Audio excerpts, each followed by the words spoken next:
Welcome to The Truth About Taxes and Retirement. This podcast is brought to you by SavingYouTaxes.com and hosted by J. Barry Watts. As an advanced tax strategist and enrolled agent federally licensed by the IRS, Barry is uniquely qualified to go deeper into the Internal Revenue Code than most accountants. He understands and interprets its provisions explaining how they'll help you reduce income taxes you owe so you can direct that previously wasted tax money into tax-free accounts that you can enjoy in your retirement years. Now, on today's episode. Hello, I'm Barry Watts, welcoming you to this edition of The Truth About Taxes and Retirement. On today's show, we're going to learn about the 4 stages of retirement. We'll talk about the things you should be doing at each particular stage. We'll help you to identify which of those stages you are in, and then we'll give you some tips to help you navigate through the stage that you're in today and prepare you for the next stage. But first, a word about our sponsor. The WealthCare Corporation is a national personal wealth management firm. They are fiduciaries, meaning they must put their clients' interests first. One way they do that is paying close attention to taxes. Their team of tax strategists, tax preparers, and CPAs are laser focused on looking into the future and discerning the tax rates of tomorrow, which are going to be higher than today. And they then take those future projected tax rates and help their clients maneuver today so that the taxes they pay in retirement will be lower and in some cases eliminated altogether, including Social Security tax and the dreaded IRMAA tax on Medicare. In some cases, they're able to help clients achieve a 100% tax-free retirement. You can find out more about WealthCare by looking them up on the web at SavingYouTaxes.com. Now, back to today's topic, the 4 stages of retirement. I've always heard that there were 3 stages to retirement: the go-go years, the slow-go years, and the no-go years. And while that's cute and catchy, I think it's a bit overly simplistic. Instead, I like to think with my clients about retirement in 4 specific stages. Number 1, anticipation. Number 2, liberation. Number 3, reinvention. And number 4, reflection. Which stage do you think you're in? Anticipation, liberation, reinvention, or reflection? Well, the first stage is anticipation, and this stage lasts about 10 years. It's the stage that I am in personally.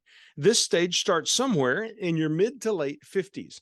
And during the anticipation stage, people feel a combination of excitement, but also anxiety. They're excited that it's finally time. Retirement is within their grasp. It's no longer a distant concept, but it's now a reality on the horizon, coming up even more quickly. They can actually see it in their mind, what's about to happen to them. But just as soon as they realize that the day is really coming, many people are overwhelmed with questions and second guesses. Do I have enough? That's a common question we hear. Can I really do this? And what happens when my spouse dies? And can we afford long-term care? Even simple questions like, when should I take Social Security? And how does Medicare work? Those are the kinds of things that derail and disable people from the decisions that they need to be making in the anticipation stage. Now, interestingly enough, about 57% of American workers express concern about outliving their assets in retirement. That's what they told the Secure Retirement Institute. And that particular issue is why proper tax planning becomes so important. Because tax planning, along with retirement income planning, literally penciling out how much income you're going to have each month, and investment management planning, that is determining how you're going to invest so that you're guaranteed to have the income you want throughout retirement, those things all become critical as they work together. Investment management planning, retirement income planning, and proper tax planning. And you can't push these things off any further and keep kicking the can on down the road. Because when you're in the anticipation stage of retirement, you need to dive in and learn and begin today making critical decisions that will shape your future. That's why we teach classes, both seated classes at the local university and online as well, because the anticipation stage is where you begin organizing yourself to figure out what you want life to look like in retirement and how to organize your resources to make sure the life that you get is the one that you wanted. So if you're interested in those classes, we usually have one coming up. I know there's a university course coming up in about 25 days from the date of this recording. And online opportunities are presented periodically as well. So those classes typically cover things like how much income you'll need in retirement, how to pay for long-term care, how to plan for inflation in retirement, how to reduce and eliminate taxes on Social Security and Medicare, and then legacy planning, how to give what you want to who you want when you want. So if you're interested, go over to savingyoutaxes.com, and there you'll find links at the bottom of the page where you can email or call and find out more about those classes that are coming up. Well, once you're out of the anticipation stage, you enter what is called the liberation stage. And the threshold that you cross over to make that threshold is the I quit threshold, the retirement day threshold. It's that time that might lead you to repeat what Martin Luther King had to say, free at last, free at last. Thank God Almighty, I'm free at last. Well, that's probably how many people feel when they hit retirement. It may be what you say when you hit retirement. You have to think about this liberation stage as being the stage where you're freed from going to work every day. It's where you get the gold watch. Maybe they have a cake and a punch reception for you. Maybe they hand you a cardboard box and you clean out your desk. It's the point when you're done. This stage is very exciting and it lasts about 2 years. Now, one of the first things that happens at this stage is you have a much freer schedule. You transition from regular paychecks to a Social Security check or a pension check or regular withdrawals from your retirement savings or some combination of all of those kinds of things. And one of the reasons that this stage can be a bit disabling to people mentally is because they are making this transition. Now, when I think about these transitions, I'm always reminded of my life as a kid growing up on Southwest Missouri down on Table Rock Lake. And we had a little water ski boat, and I learned to ski behind that boat. And one of the first things that I learned, if you've ever water skied, this will make a lot of sense to you. I learned that the area right behind the boat, which is called the wake, is kind of rough, but a lot of times the lake itself is kind of smooth. So if you can ski well enough to get outside the wake onto the smooth part of the lake, it actually skis better. But in order to do that, you have to transition from the wake to outside the wake. And it's often that transition where skiers go down because they get 1 foot over on the smooth side of the water and 1 foot still in the turbulent water behind the wake. They're crossing the edge of that wake and it sinks them. Well, in the same way that crossing the edge of the wake was fearful for me as a young water skier, retirement can be fearful for people who are entering that stage. Even though they know they're being liberated, it's inherently stressful to them. So many people do what, a lot of folks do, I would say, in the country. They look for a second opportunity to work. About 25% of people become semi-retired. They continue working part-time to ease the transition into retirement. Now, by this time, you ought to have already made the decisions about when you'll collect your Social Security. And you ought to already know how you're going to deal with long-term care. That should have all been done back in the anticipation stage. Hopefully, you've implemented tax strategies to begin reducing the tax that you'll pay on Social Security or Medicare. And in this stage, you may even begin planning on moving to another home, maybe downsizing, maybe moving to another state. And one of the things that you have to consider carefully as you plan to move is what is the income tax structure in the state that you're moving to? Will your tax bill increase or will it decrease? One of the reasons that people move to states like Florida and Texas and Tennessee is those states have no income taxes. So that can save you as much as 13%.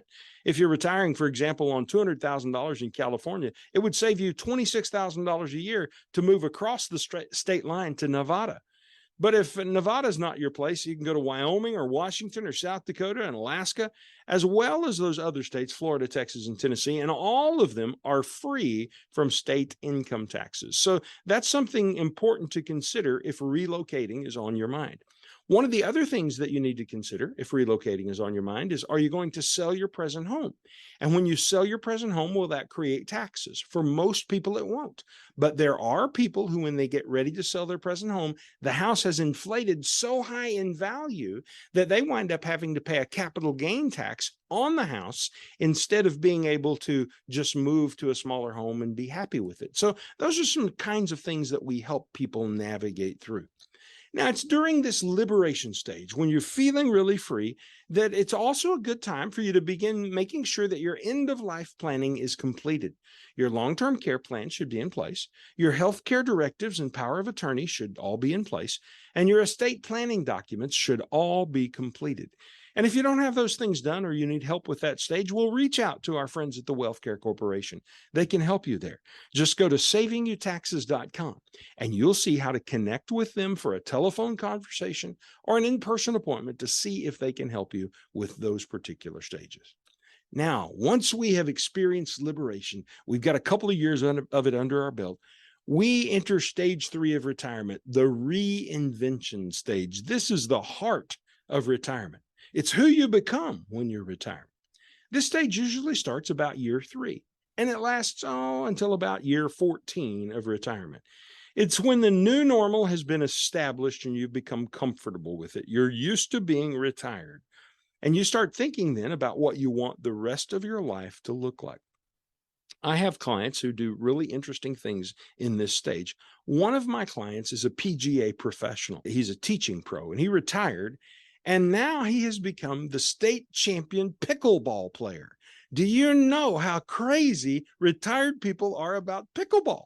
My wife and I just went and played for the first time. We both have a little tennis background, but we went and played pickleball for the first time about 10 days ago, and it was great fun. And we're just looking for the opportunity to be able to make our schedules work so we can get back out there and do it. What are you going to do in retirement? Are you going to play pickleball? How much pickleball are you going to play? Will that be your thing? Another client of mine retired from state government and loved baseball so much that she became a part-time usher for the St. Louis Cardinals. Several of my clients use this season of their life to become missionaries. Some of them even make up for all those years that they didn't get to fish, and then they fish every day. So my question is, when you reinvent yourself in retirement, what are you going to reinvent yourself into? Once you're tired of sleeping in and sitting on the porch, what are you going to do with yourself? I like to say that it's just as important to know what you're retiring to as it is to know what you're retiring from. And that leads us to stage 4, the reflection stage. This is the stage where people really make peace with their life. Generally, they feel a strong sense of satisfaction and contentment, even though healthcare often becomes a great preoccupation. This stage can last a long time. According to the Secure Retirement Institute, 25% of 65-year-old men will live to be age 89, and 25% of 65-year-old women will live to be age 92. So you could spend maybe 15 or 20 years in this final stage of retirement. Now, end-of-life planning obviously is important. Hopefully you've gotten it done already in the previous stage, but it's important that you do make sure that you've got it right now. This, for example, is a stage that my parents are in. They are in their 80th year. And next week, my dad is coming in to discuss the fact that he and mom can pay taxes on their IRA right now in the 22 and 24% bracket. But if he and mom died and left that money to my brother and me, we're both in the 37% bracket. So as a family, we can pay taxes at 37% or we can pay taxes at 22 and 24%. Which do you think is the better idea?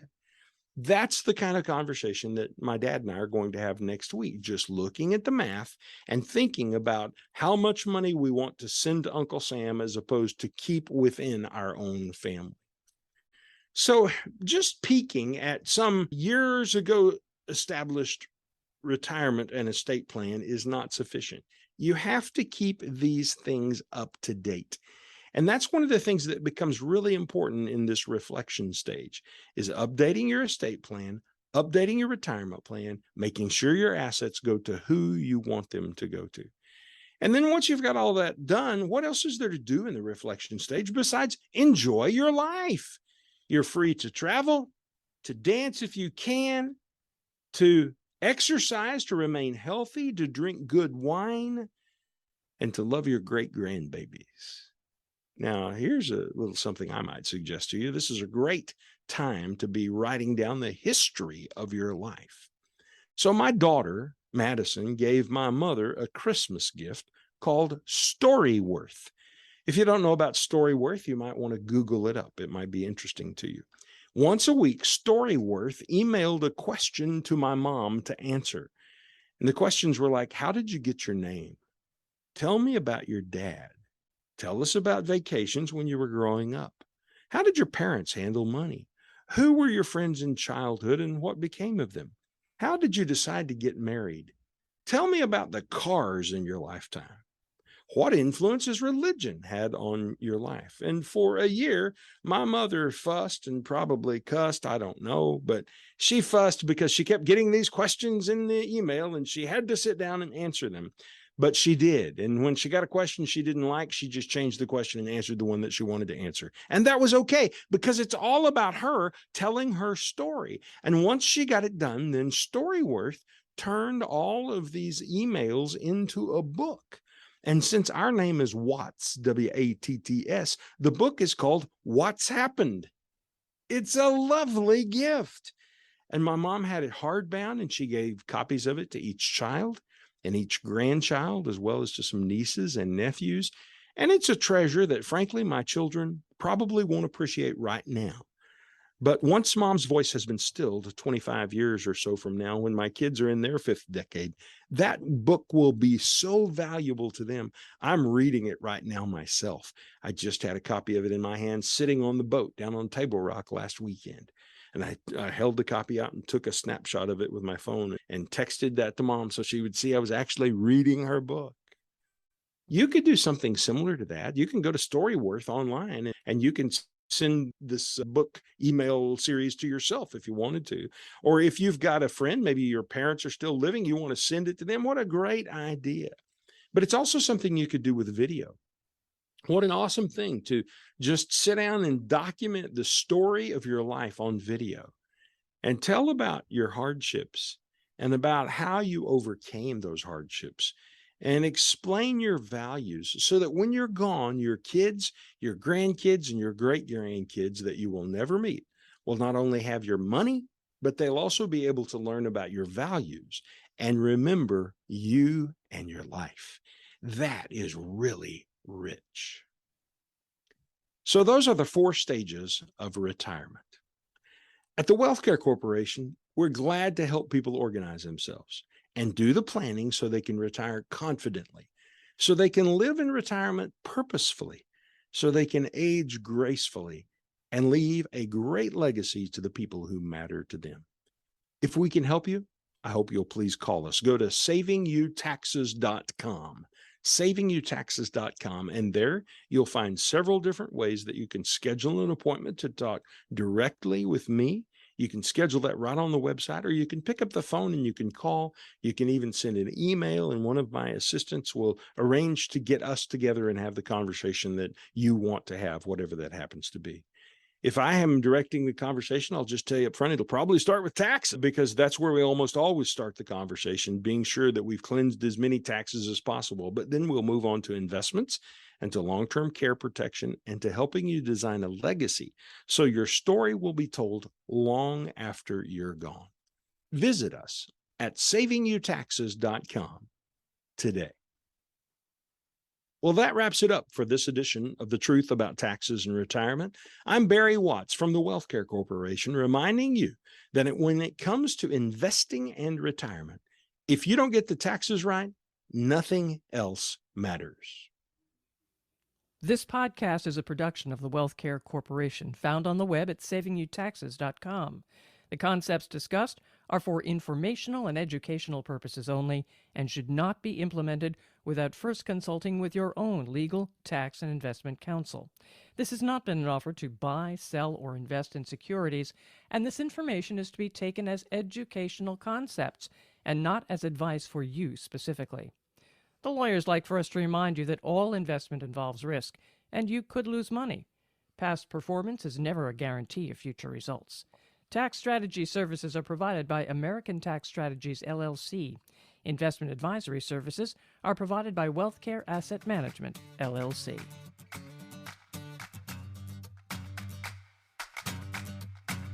Thank you for listening to The Truth About Taxes and Retirement podcast. Click the subscribe button below to be notified when new episodes become available. The information covered and posted represents the views and opinions of the guests and does not necessarily represent the views or opinions of SavingYouTaxes.com. The content has been made available for informational and educational purposes only and is not intended to be a substitute for professional tax and investment advice. Always seek the advice of your own qualified advisor with any questions you may have regarding taxes and investing.